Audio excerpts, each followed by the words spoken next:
Queen is a band. Queen is a band that made music. Queen is a band that got a little popular off this music that they made. Their music is so popular, in fact, that they have 37 million monthly listeners on Spotify. And considering that they're a band primarily from the 70s, that's insane. Queen was made up of Brian May, Roger Taylor, John Deacon, and of course, Freddie Mercury. Their career spans about 30 years, and they released 15 studio albums during that time. There was a big influx of Queen memes. Queens, they're now called. The kid Queen is actually Cinnamon Roll. We got Brian May and Freddie Mercury, and Could Actually Kill You is John Deacon and Roger Taylor.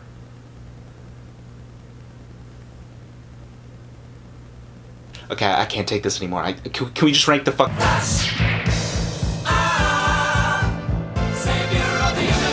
Rounding out the very bottom of our lovely little list here is Queen's 9th studio album, Flash Gordon. This was released in 1980 as a soundtrack to the film of the same name. And, you know, actually, I'm gonna stop filming this, and I'm gonna go watch the movie right now. I'm gonna come back, having seen... I'm not even joking, I just realized that I should watch the movie before I make this. Okay, so I actually just watched the movie, and it is pretty much exactly what I expected it was gonna be. It was great. It was the dumbest and most poorly acted movie I've ever seen in my life, which is exactly what I wanted it to be, so I enjoyed it immensely. But what about the soundtrack, though? You know, that's the thing we're actually here to talk about.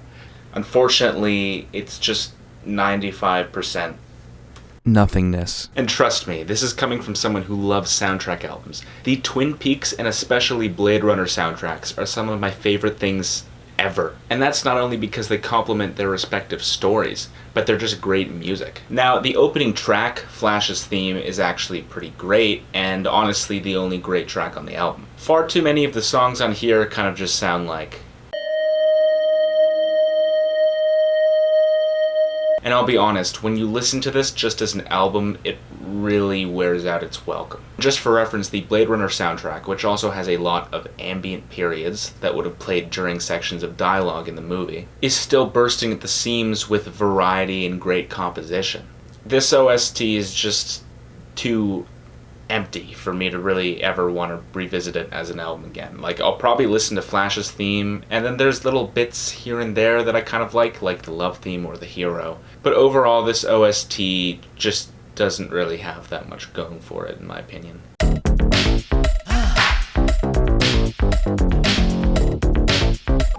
It smells funky! Really? Second from the bottom, I have placed Queen's next album. Their 10th studio outing, Hot Space. I don't think I've ever seen anyone rank Queen albums and not put this in the bottom 5 at the very least. And the primary reason for that is clearly that the majority of this record doesn't sound like a Queen album. Now, that doesn't have to be a bad thing necessarily. I mean, Kid A sounds super unique within the Radiohead discography, but that album is amazing. It's not so much just that they changed up their sound, it's that they changed it to something that does not complement their talents particularly well. From the very first few seconds of Staying Power, it's very clearly evident that the band have pretty much ditched rock in favor of funk and disco. The problem is that the song doesn't really go anywhere, it doesn't build on itself, and the end result is just kind of bizarrely flat for a Queen song. The next two tracks, Dancer and Backchat, I'd say are a bit of an improvement, though you can still tell that the band is going for something that isn't entirely within their toolbox. And I think one of the best songs to exemplify that is the fourth cut off this album, Body Language, which sounds like a watered down version of the opening track, which I didn't even like in the first place.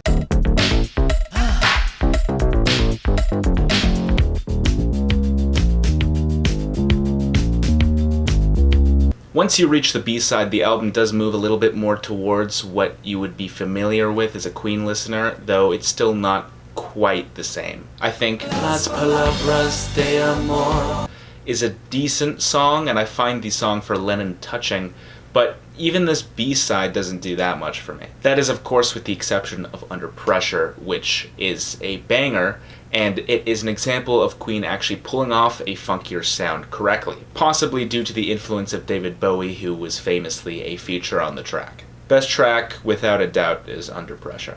I will add that since this album emphasizes bass lines more so than any other Queen record, I suppose this was John Deacon's time to shine, and apparently the album directly influenced Thriller, so... In the end. I've been told to do less insecure glances away from the camera, so I'm going to try to keep my eyes fixed directly on the lens for this entire album. Let's see if I can do it. This is Queen's final studio album, not including the... oh shit, I just looked away. This is Queen's final studio album, not including that thingy they did with Paul Rodgers, which I'm not counting. It was released in 1995, 4 years after Innuendo, and it pretty much just serves as a tribute to Freddie Mercury. That I was allowed to look away there because I was looking at the screen, which makes it okay. This is easily the most ethereal and beautiful sounding Queen album. But on the flip side, it's also the least catchy and arguably most boring Queen album, with I guess the exception of Flash Gordon. The final song on here is purely instrumental. It sounds like something off of The Endless River. Honestly, this album reminds me of The Endless River in a lot of ways, though this came first, so I guess The Endless River reminds me of Made in Heaven. Now, what's interesting about this album is that it's assembled from unused clips Freddie was recording before he died. It's, you know, sometimes I have to look away from the camera, okay? It's not insecure, I have to think for a second. There are times when you can tell that Freddie didn't finish the album as Roger comes in to fill many gaps here, but I'm actually surprised at how cohesive and finished these songs sound, considering that they were assembled haphazardly without guidance from Freddie around unfinished vocals he recorded. I definitely can't say the same for most posthumous albums being released these days. The title track on here, Made in Heaven, is actually a remix of one of Freddie's solo songs. However, due to the band's influence, this version is infinitely superior. The melodic riff just sounds so much better played on guitar by Brian May than it did on piano.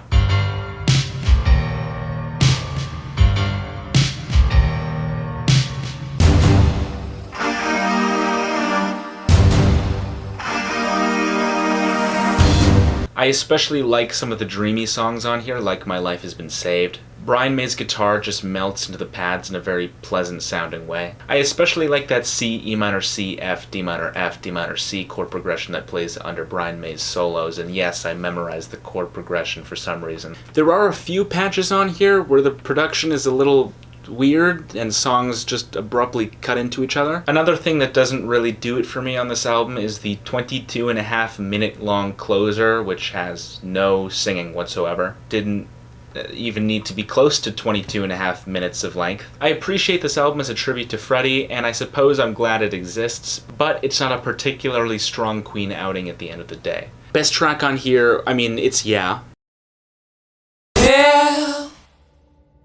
It's obviously Yeah, but if you were forced to pick a song that's over 1 second long, then I guess I'd go with the title track.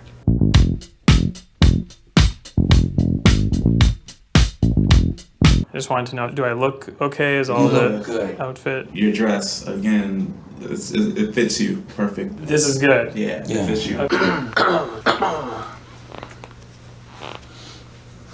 I'm done trying to look at the camera the whole time because that shit was driving me insane, and you're gonna have to bear with me looking away. Play the game.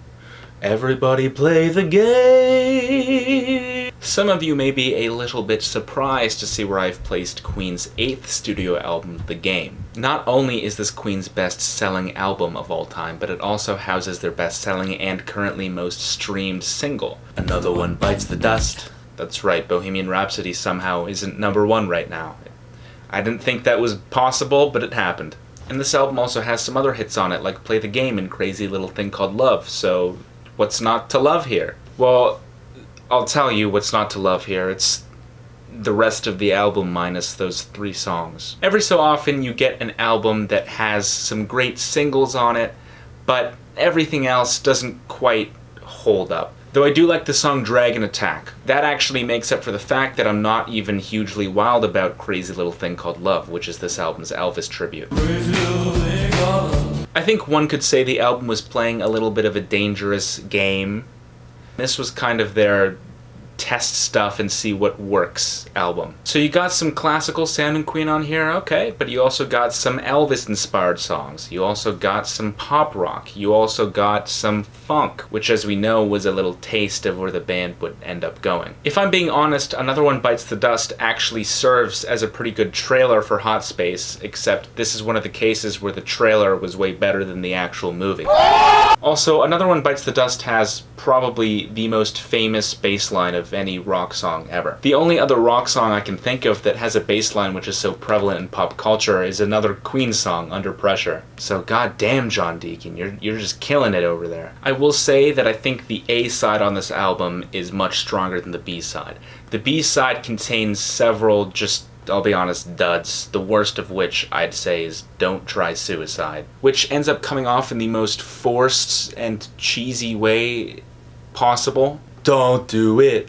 Don't do that. The hook on here was cheesy enough already. The lyrics just make it so much worse. It was just an obvious attempt to make an anti-suicide song seem cool and edgy, but it backfired really hard. Like, various times Freddie says nobody gives a damn, but if nobody gives a damn about me, then maybe I should try suicide? The best track on here is an obvious no-brainer. It is the forever catchy Another One Bites the Dust.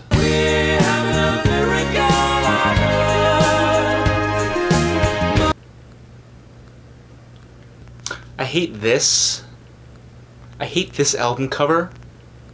It is the most cursed thing that I've ever seen in my life. When I first showed the final image to the band, they were amazed at the quality that came through. I'm gonna go ahead and actually just zoom that. Yeah, that's better. That's a lot better. The Miracle is Queen's 13th studio album, and it was released after a 3-year-long period of hiatus. There were several reasons for the length of this hiatus, one of which being Freddie's diagnosis with HIV, which obviously would have weighed on your mind quite a bit in the 80s when it was quite literally a death sentence. Additionally, the band had been experiencing some tension in their personal relationships while on the Magic Tour in 1986. Here is footage of John Deacon throwing his bass, so you know shit got real. I'll start with the positives. There is a lot of variety on this album. Possibly this is one of the most varied Queen albums. And there are some killer singles on here. Namely, I Want It All, Breakthrough, and Scandal. There are also songs on here like the title track, which are a little on the cheesy side, but still really fun. I think that actually describes this whole album. It's quite cheesy. It's not perfect, but at the end of the day, it's a fun listen. Same goes for the song The Invisible Man, which is just, I mean, how could you not love it? Nothing's better than Roger aggressively whispering, "I'm the invisible man. I'm the invisible man." Side note, I think The Invisible Man was the first Queen song that I ever heard. I mean, apart from We Will Rock You and We Are the Champions, because those are fucking unavoidable. And I heard it in a Legend of Zelda CDI YouTube poop back in like 2010 or something. There are a few things which do stick in my craw about this album, which are actually quite similar to the things I mentioned about the game. There are just a lot of duds sprinkled in as well. I can't say a song like Rain Must Fall is something I find myself wanting to revisit ever. Though it was an opportunity for Roger to show off his pyrotechnics. The closing track, Chinese Torture, is something I have very mixed feelings about. I mean, I find it really interesting that it's one of the only Queen songs ever to employ dissonance. I Want It All is great, but if I'm being honest, I think my personal favorite track on here would have to be Scandal. It just has such a memorable hook. And those lyrics, oh boy, they hold true today now, don't they? Oh, you gonna take me home tonight? Jazz. Jazz. Jazz. Yes, it's simply that I require... rock and roll. Exactly. This is Queen's 7th studio album and was their first to receive a somewhat negative reception by critics upon release. Here's one critic's take. Jazz is just more of the same dull pastiche that dominated all of these British supergroups work. Indeed, Queen may be the first truly fascist rock band. The whole thing makes me wonder why anyone would indulge these creeps and their polluting ideas. So why were the critics busting their chops about this one? Punk rock existed now, and they were too busy masturbating to that to really like any other kind of rock that still existed. It wasn't just critics that took issue with the final product, however. Both Roger Taylor and John Deacon expressed that they were not satisfied with how this album turned out. Could be that they thought a lot of the songs here ended up being substanceless. I'll say right off the bat that the opening track on here, Mustafa, is, it's like trying to have an Arabic sound or something, but my god, it does not blend with Queen's sound at all. Mustafa, Mustafa, Mustafa, Ibrahim. I'm glad that they never tried that again after this. Fat Bottomed Girls, however, which followed, is still one of Queen's most essential anthems, and really goes to show how about anthemic music the band was at this point. Come to think of it, this is probably the last Queen album where they really leaned into those operatic harmonies as much as they did, which is a shame because Fat Bottomed Girls is one of the songs where those harmonies really shine. Bicycle Race is a banger about Freddie's bisexuality. Though he may very well have just been gay. He wants to ride his bike where he likes. Can't he just catch a break? Also, Freddie says I don't like Star Wars on the... Oh, fuck, I moved the camera. That's pretty based for the time. Then, of course, there's If You Can't Beat Them, Join Them, which was probably the band referencing the fact that they were changing up their sound to a more palatable and popular sound than their early albums so that they had any hope of charting whatsoever. We also get a little bit of Brian May singing on here, but the track, yet again, isn't really something to behold in any way. A fate which befalls a lot of the songs that can be found on this LP, though I've been saving the best for last. Don't Stop Me Now. Between the memorable lyrics, Freddie's great singing and piano playing, and just everything else that's great about the track, it's so ungodly uplifting to listen to. Shooting star leaping through the sky like a tiger, defying the laws of gravity. Before I go to the next album, I will just point out that to this day, I don't know why they called it jazz. This album does not sound like jazz at all. I guess you could argue that songs like Don't Stop Me Now are like a little jazzy, almost, kind of, if you squint. They could just as easily have called this album Southern Gospel, and it would have made just as much sense. It's a kind of magic. It's a kind of magic. It's a Kind of Magic is Queen's 12th studio album. It was released in 1986 and I would argue is quite underrated within Queen's catalog. Not only are a lot of the songs on here overlooked, but when people rank Queen albums, I consistently see this album in the bottom 3. So what's up with that? Why you guys like that? Well, I will start by saying that the cover art on this album is weak. It's not great. That's a general trend that a lot of 80s Queen albums suffered from, but this album is just so fun to listen to me. A number of the songs on here were written for the film Highlander, which means this is kind of technically another soundtrack album, and you know what that means. A soundtrack album finally did well on one of my lists. Unbelievable. The album starts with these strange, atmospheric, hypnotizing sounds and then transitions into one of their best bangers, in my opinion, One Vision. Part of what enhances this song is that they play around with the beat and the groove as it progresses. That part when the drums go crazy is just...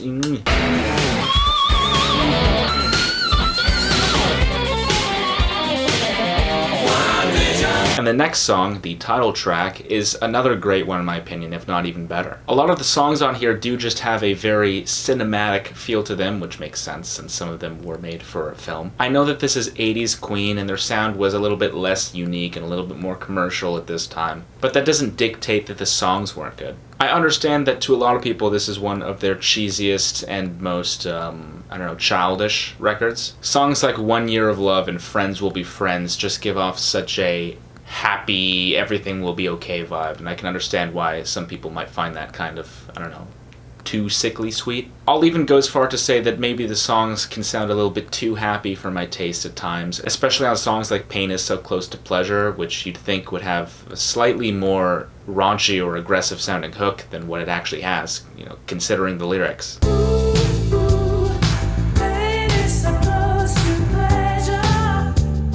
The album ends with One Vision again. It's not like a encore of the song, it's just literally the same track again.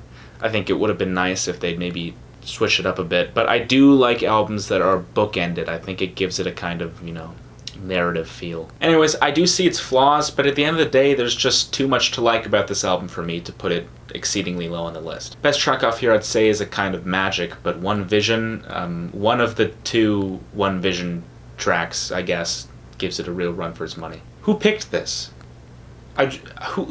Why?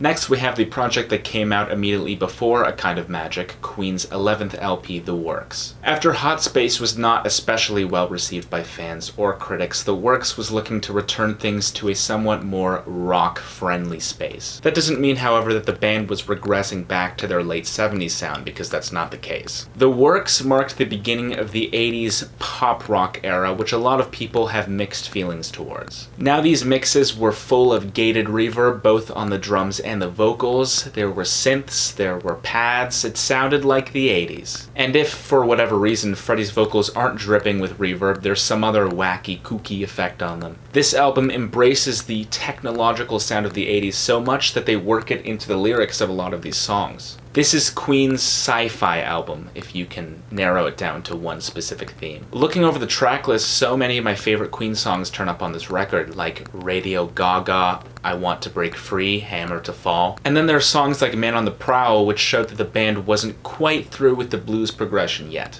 This album also brings back the PSA-styled songs. They're handled far better on here than they were on The Game. Keep Passing the Open Windows is a far more effective anti-suicide song than Don't Try Suicide, because it actually frames the struggles with mental health that one may experience through a specific person and their struggles, instead of just going like, nobody gives a damn. And Is This the World We Created? Again, perhaps a little cheesy, but I think it's still more poignant than a lot of other charity songs that were being released around the same time. I think my only real issue with this album is the lack of consistency. My favorite track off here would be Roger's Radio Gaga. Before this album, he'd consistently penned some of the worst tracks on each record, like I'm in Love with My Car or Calling All Girls. But suddenly, starting in 1984, he penned some of the best songs on each album. Radio Gaga, One Vision, A Kind of Magic, Breakthrough, These Are the Days of Our Lives. What happened? He just pulled a 180 and became like the best writer in the band. I guess the 80s poppy sound just suited his talents a lot more. I don't know what else to say.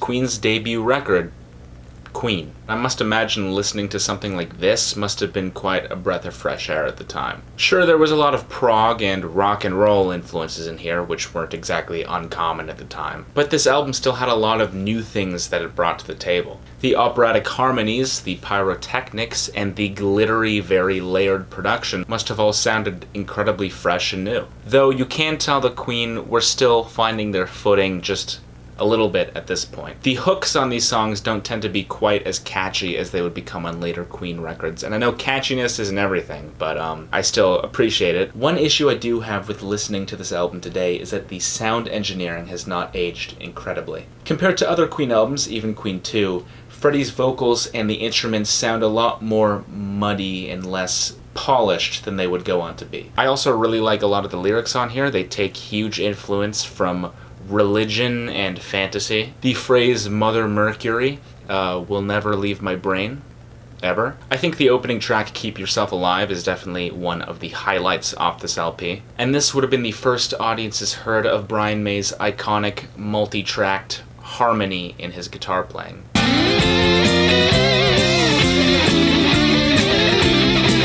A lot of the songs here put a lot of emphasis in power chords. There are also interesting uses of building tension in some of these song structures, like On the Night Comes Down and Son and Daughter, which I like quite a bit. Though I will say some of the songs on here do kind of overstay their welcome for me a little bit. Additionally, Roger does his share of singing on this album, and I mean, no hate to Roger, but we all know Freddie's voice is just so much better. Roger could do really, really cool, squeaky things with his voice when the time called for it, don't get me wrong.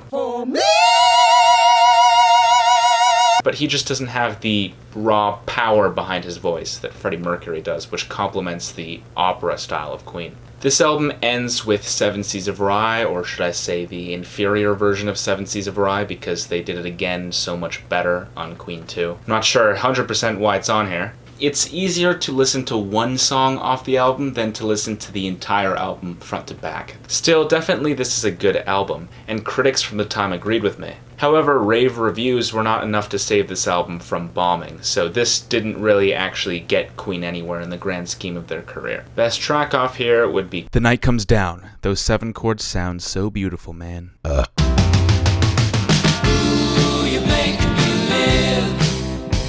I'm in a serious relationship with my car. Morning, baby. A Night at the Opera, named after the Marx Brothers film of the same name. This is Queen's 4th LP, and it's probably better known as the one that has Bohemian Rhapsody on it. That's probably what it's more colloquially known as. Colloquially, okay. I feel like it's more colloquially known as, the one that has Bohemian Rhapsody on it. And I get it, Bohemian Rhapsody is an iconic part of rock history, and one of the most unique #1 hits of all time. It's a fantastic song. But is the album as good as the song? No. No, it's still good though. Let's start with the positives. This, at the time of release, was easily Queen's most ambitious album. This album cost over $400,000 to produce, which at the time was the most money it had ever taken to make an album.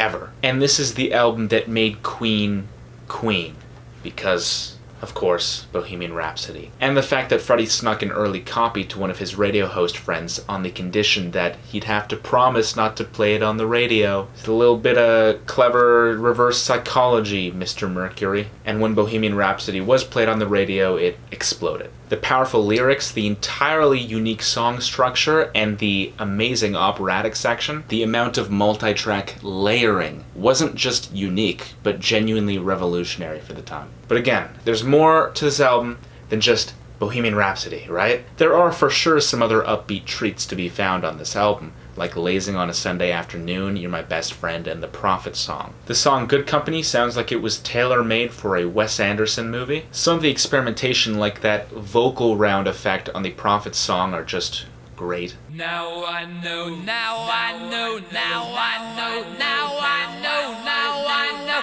now I know. And Brian May's pyrotechnics on the guitar shine through extraordinarily at points. He's able to make his guitar sound like a clarinet at one point and a trombone at another, and how the fuck? The whole album just has a pleasant, dainty sound to it that I must say I enjoy. The B-side is pretty great the whole way through. My problems with this album more so have to do with the A-side. The A-side has 3 duds almost back to back, that being I'm in Love with My Car,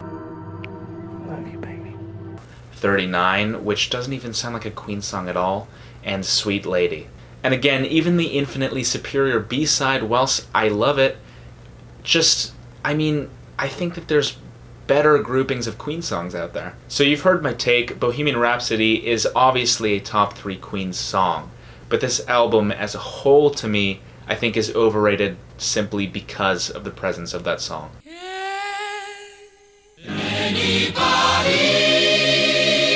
That's right, bitch. I, ever so slightly, prefer A Day at the Races to A Night at the Opera.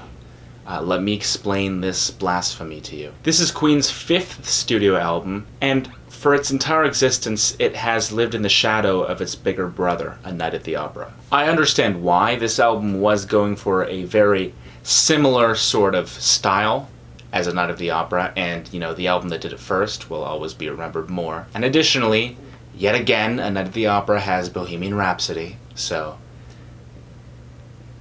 yeah, but do not be deceived. This album is chock full of gems. And one thing A Day at the Races has over A Night at the Opera is that, honestly, doesn't really have any duds on it. My least favorite song on the album is the penultimate track, Drowse, but I don't even hate that. I still like this slow, sludgy central guitar riff that the song has to offer. When I go through this album track by track, it's immediately clear how strong the lineup is. From Tie Your Mother Down to You Take My Breath Away to the Millionaire Waltz, which is actually one of my favorites. The Millionaire Waltz in particular sounds like a song from a play which I would pay to see. The Millionaire Waltz was written by Mercury about John Reed, their manager at the time. In fact, most of the songs here are theatrical and or story-driven in some capacity. The B-side proves that the album has more to offer though, with songs like White Man, which has surprisingly forward-thinking lyrics for the time, Good Old Fashioned Lover Boy, which is always a pleasant listen, and of course my personal favorite song from the album, Somebody to Love. Somebody to Love just proves how good the band had become at that point at writing complex operatic harmonies into simple ballads. In fact, speaking of the harmonies on here, I'd argue that this is some of the best harmony work the band ever did. The album ends with this trippy audio illusion, which the first time I heard it I was falling asleep and I thought that I was having a nightmare.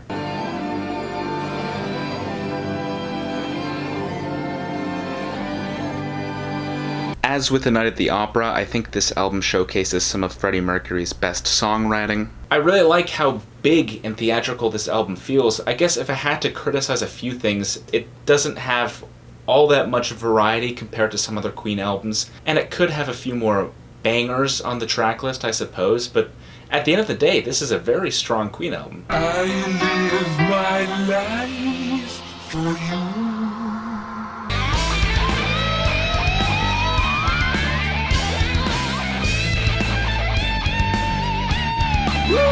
The band's third LP, Sheer Heart Attack, is when they really came into their own artistically. And commercially, for that matter. It contains their first big hit, Killer Queen. Probably helped that the name of the band was in the song. And trust me, Killer Queen is a certified banger. To blow your mind. Whilst the band's first two albums are a lot more prog rock inspired, it's on Sheer Heart Attack that they found the sound that they are most well known for. Opera meets glam rock meets pop. This album was less fantastical and more sassy. There's also a lot of sound effects and ambient periods on this album. Case in point, it opens with the sound of a carnival. The sound is then penetrated with Brian May's guitar, which leads us into the opening song, Brighton Rock, which is a song I decently like until Brian May's guitar noodling goes for far too long on the end. But don't worry, because it's made up for instantly by Killer Queen. Again, certified banger. And from this point out, it's honestly just strong song after strong song. The album has a little bit less of a cohesive theme than Queen 2 did, but that doesn't mean that there aren't reoccurring ideas throughout the songs. For instance, In the Lap of the Gods, which is one of my favorite songs on here, ends up coming back at the end of the record, though In the Lap of the Gods Revisited is pretty much an entirely new song. In the lap of the gods.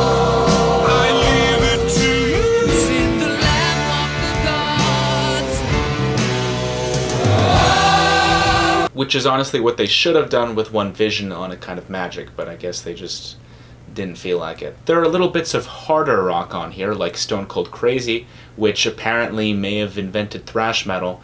It probably didn't, but it is admittedly hilarious to imagine that Queen spawned a genre of metal, so I'll just roll with it. One of the tracks I'm not quite as crazy about is Misfire, which is actually one of few songs written by John Deacon. And I mean, I don't hate it, but that guitar riff is just so peppy and repetitive that it sticks in my brain. Another one of the really fun tracks on here is Bring Back Leroy Brown, which is a song that I like a lot, though there's something weird about Freddie's vocals on here. They sound oddly muffled in the mix, as if he recorded them through a towel or something. I'm not sure what's up with that, but again, I still like the song. In any case, this album made it clear that the band was moving more towards fun music, and I really enjoy listening to it, as well as the fact that I appreciate it was a very important part of their history as a band. Picking a favorite track off here is hard because on the one hand I want to say Killer Queen. I mean, I guess that was the big hit off the album, but In the Lap of the Gods Revisited is just so memorable and just so powerful to me that it's at the very least a tie between the two. Show must go on. Don't take offense at my placement of innuendo. Innuendo is Queen's 14th studio album and the last one they released whilst Freddie Mercury was alive. It also doesn't have a god-awful album cover like the 2 albums that came before it.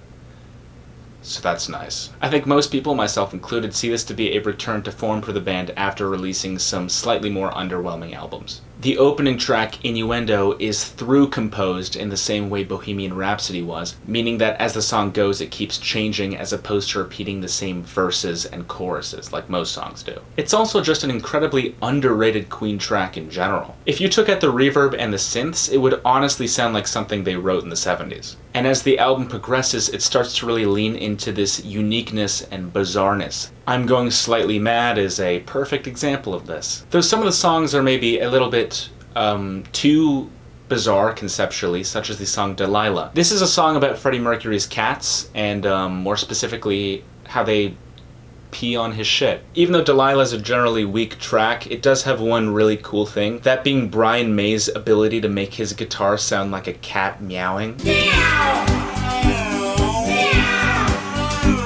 How does this man do what he does? Does it take an astrophysics degree to figure out how to do that?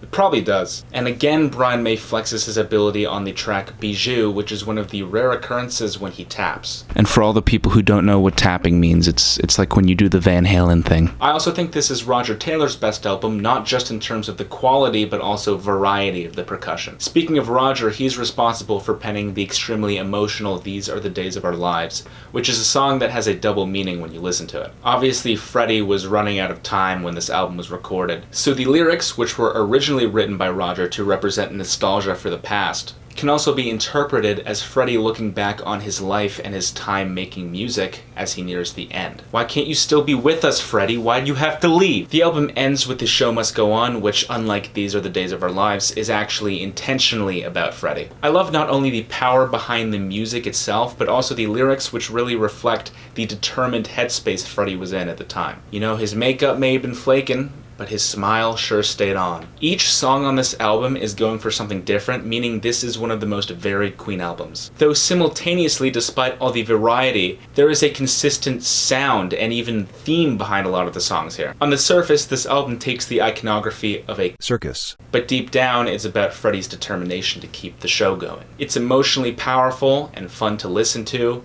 and for those reasons, I think this is one of the best Queen albums. Hard to pick a favorite song, what with Innuendo and The Show Must Go On, but honestly, I'd have to go with These Are the Days of Our Lives, because that shit gets the waterworks flowing.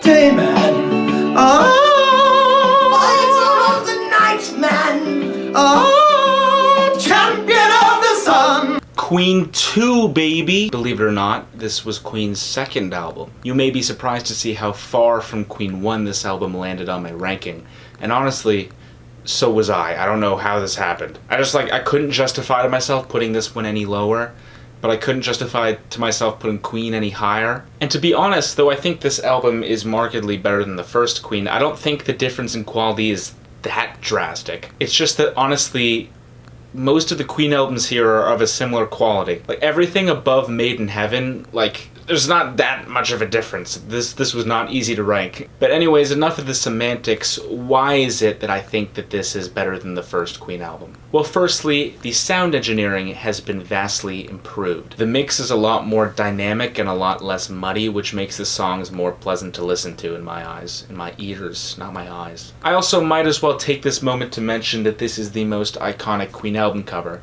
Even though it's only iconic because of Bohemian Rhapsody. Even the fucking Bohemian Rhapsody music video uses the album cover of Queen 2. And you can see the text Queen 2 cropped out. The band really doubles down on the sound they established on their debut and pushes it even further. There's a lot of just really cool ideas and experimentation throughout this album that the first album wasn't quite ready for yet. I think a good metaphor for comparing this album to its predecessor is the two versions of Seven Seas of Rhye compared. This version of Seven Seas of Rhye is just so much better. There's a harmony in the piano that wasn't there last time.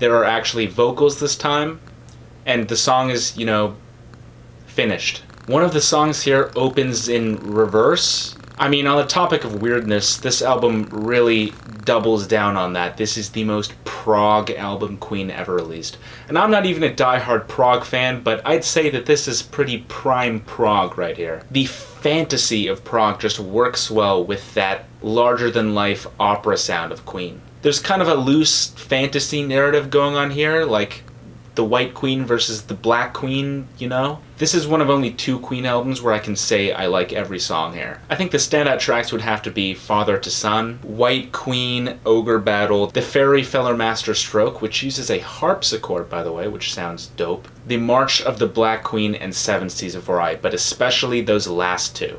Those last 2 are 2 of my absolute favorite Queen songs. The March of the Black Queen was essentially Bohemian Rhapsody before there was a Bohemian Rhapsody. It's through composed, its production is grand and epic, and the song just sounds like practically nothing else that was coming out at the time. And like I mentioned earlier, Seven Seas of Rye takes everything that was good about the older version of it, but just makes it better. And in terms of early Queen, to me this is the cream or queen of the crop. I do have one album ranked above this, but I can understand why this might be someone's favorite. My favorite track off here would have to be March of the Black Queen, which, dare I say, is just as good as Bohemian Rhapsody.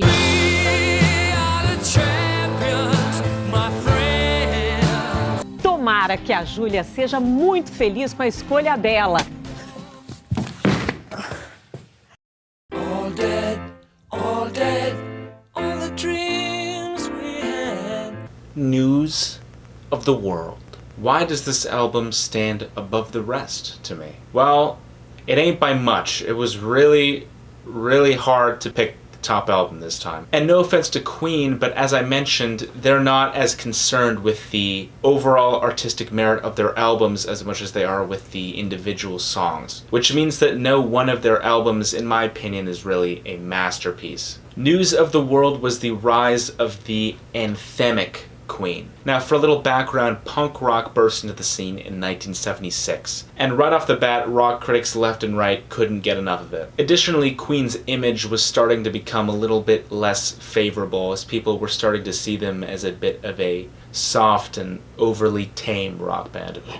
Even punk rock extraordinaire himself, Sid Vicious, showed up to a Queen recording session and mocked them for, like, bringing ballet to the masses or something. I don't know. He then proceeded to get beat up by Freddie Mercury, so it didn't really end well for him. News of the World is Queen's answer to punk rock. It's not a punk record by any means, but it greatly dials down the opera. Like I said, it was all about anthems now. The album kicks off with the 1-2 punch of We Will Rock You, which transitions seamlessly into We're the Champions. These are 2 of the most famous songs of all time. Not just rock songs, just songs. And the reason for that is that they're written to be so powerful and timeless. I wouldn't even say these are my favorite songs on the album, but you have to appreciate what the band was able to accomplish here. What other band has made a song so egregiously famous that people don't even know what band made it? They just think that it's some kind of timeless sports chant. The third track on the album, Sheer Heart Attack, which isn't on the album Sheer Heart Attack for some reason, in an attempt to rival punk rock, goes for a harder rock sound. Next we have All Dead, which is a very depressing song about empathy. It was written by Brian May about his dead cat, so, you know, it's gonna be a sad one. The song is sung by Brian May, which is rare, and he actually does a very good job. I think Brian May actually has a very nice voice and could have been utilized more. And one thing I find very impressive about the song is how melancholy and sad it sounds, even though it has a fairly happy chord progression when you actually look at it. It's all in the power of delivery and instrumentation, my friend. Spread Your Wings is a touching ballad about finding your place in the world. And honestly, the solo on here sounds like it could have been performed by George Harrison. Fight from the Inside is another harder rock track, and it's sung by Roger Taylor. Though as Roger songs go, this is one of my favorites. There's just so much power behind that central riff of da-na-na, da-na-na-na-na-na-na. If the punk inspirations are clear anywhere, it's on this song. Get Down Make Love is basically Freddie's song about sex, and I'm not entirely sure it was a song about sex between a man and a woman. I suck Sleeping on the Sidewalk is another song sung by Brian May, and holy shit, he sounds so much like Lou Reed here. Who Needs You is an acoustic track penned by John Deacon, and I think it's a nice little treat. It's not like a deep song that'll make you reconsider life or anything, but I think it's a fun listen. It's Late, the penultimate track, I think is a big standout. It brings back a little bit of Queen's trademark opera sound, but of course mixes it with rock and roll, and creates what I can only describe as a lullaby for winners.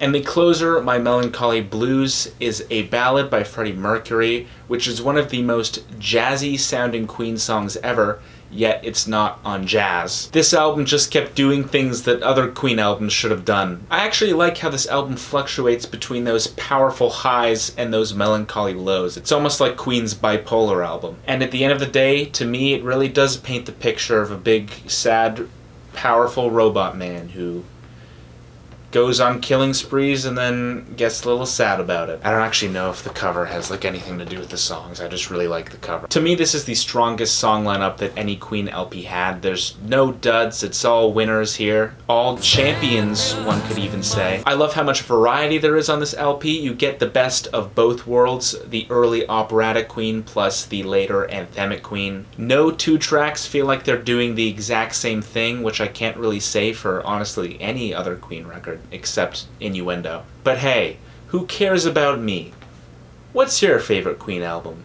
Let me know in the comments below.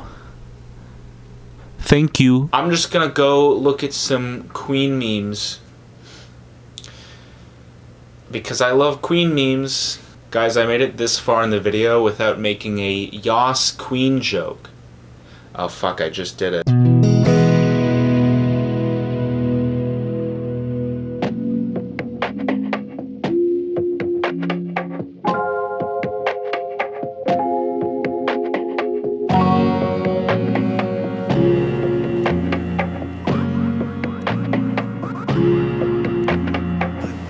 No, myself as an artist, I'm just a musical prostitute, my dear.